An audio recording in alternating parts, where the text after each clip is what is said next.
yang beranggotakan saya Dina Restiana, saya Risa Rahmawati, saya Tasya Riana Firda, saya Ahmad Rizky Rolanda. Kami akan menjelaskan tentang konsep anak dengan hambatan majemuk. Penjelasan pertama adalah mengenai pengertian anak dengan hambatan majemuk. Hambatan majemuk adalah anak yang memiliki hambatan dan kebutuhan belajar secara khusus yang disebabkan adanya kombinasi hambatan antara hambatan fisik, hambatan pendengaran, hambatan penglihatan, hambatan intelektual, dan hambatan emosi.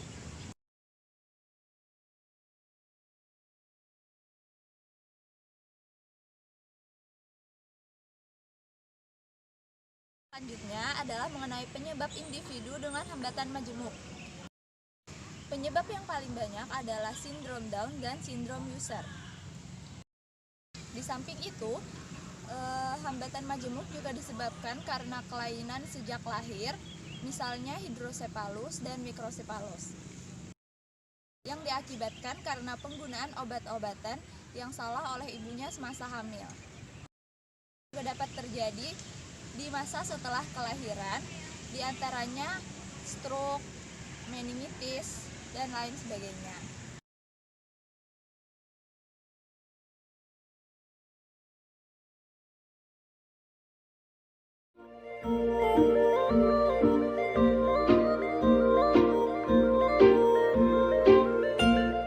Selanjutnya saya akan menjelaskan tentang klasifikasi individu dengan hambatan majemuk.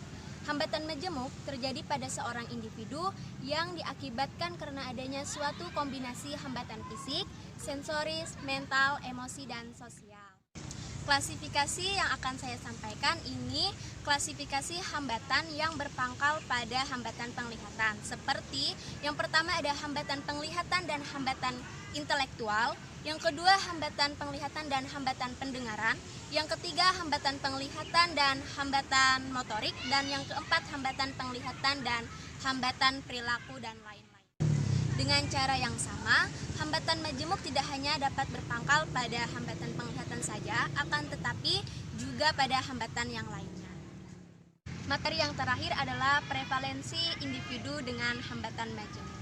Seperti yang sudah dijelaskan sebelumnya bahwa hambatan majemuk memiliki jenis dan tingkatan yang sangat beragam. Berdasarkan pengalaman guru di SLB, di setiap sekolah pasti akan menemukan individu yang mengalami hambatan majemuk.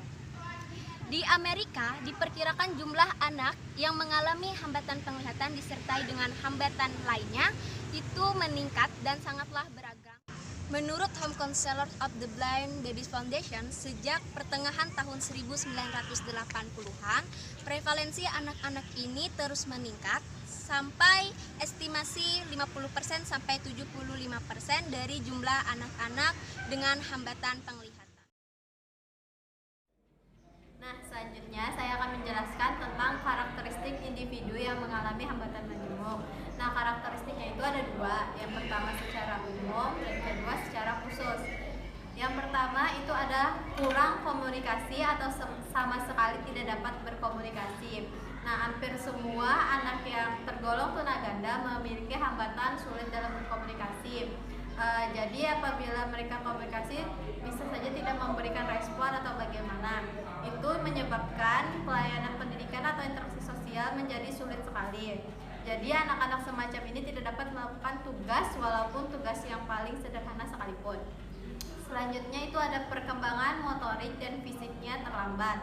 Nah, sebagian besar anak tunaganda mempunyai keterbatasan dalam mobilitas fisik. Banyak yang tidak dapat berjalan, bahkan untuk duduk sekalipun sulit. Nah, mereka penampilan lamban dalam meraih benda-benda atau mempertahankan kepalanya agar tetap tegak, dan seringkali mereka berbaring di atas tempat tidur, sulit bermobilitas ke sana kemari. Selanjutnya itu ada seringkali menunjukkan perilaku yang aneh dan tidak bertujuan.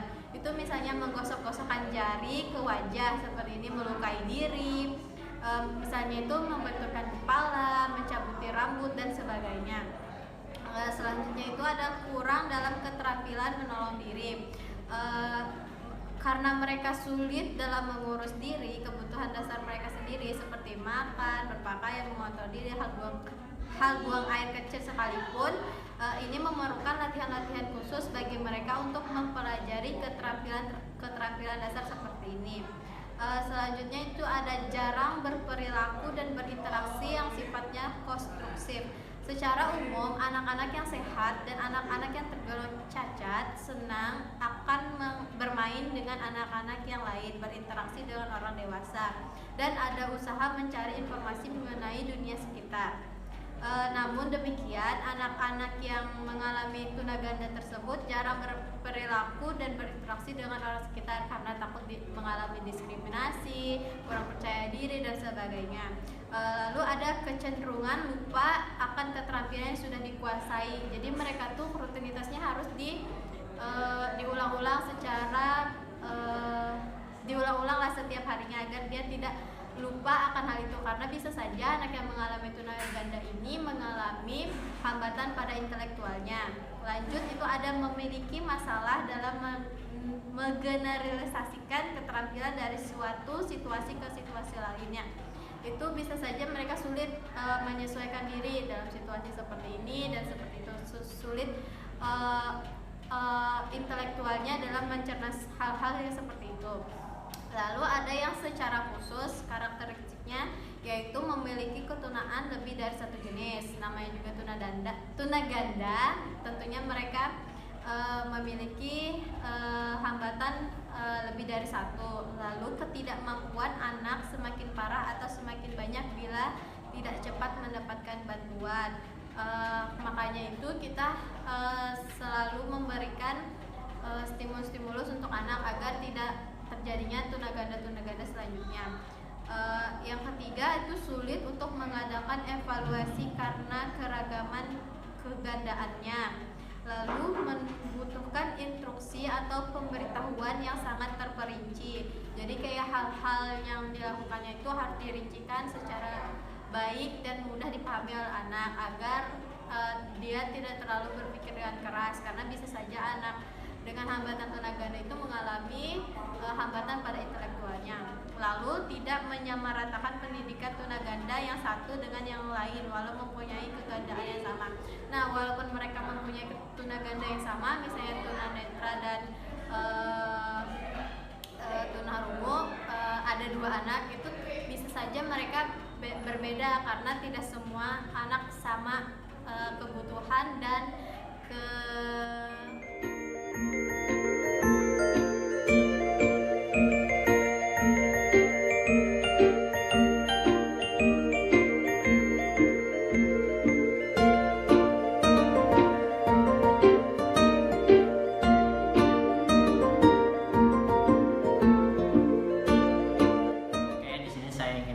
mengenai dampak hambatan majemuk.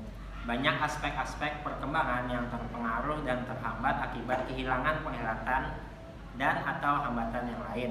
Bagi anak yang kehilangan penglihatan sekaligus pendengaran dapat mengakibatkan minimnya stimulus dari luar yang diterima anak. Ketika dua saluran utama dalam menerima informasi terhambat atau tidak berfungsi, ini akan berdampak pada perkembangan anak di beberapa area utama. Ada 5. Yang pertama ada perkembangan komunikasi, yang kedua perkembangan gerak, yang ketiga perkembangan kognitif, yang keempat perkembangan sosial dan emosi, dan yang kelima perkembangan konsep dan citra diri. Lebih lanjut, dampak dari keadaan kehilangan penglihatan yang disertai hambatan lain memerlukan banyak energi dalam proses pembelajaran dengan mempertimbangkan hal-hal yang pertama yaitu dampak dari kelainan pada kesulitan dalam pembelajaran, yang kedua karakteristik pembelajaran harus bersifat sepanjang masa, dan yang ketiga pembelajaran harus terlatih. Jadi ada 3 dampak utama dalam kelainan majemuk.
Demikian materi yang dapat kami sampaikan.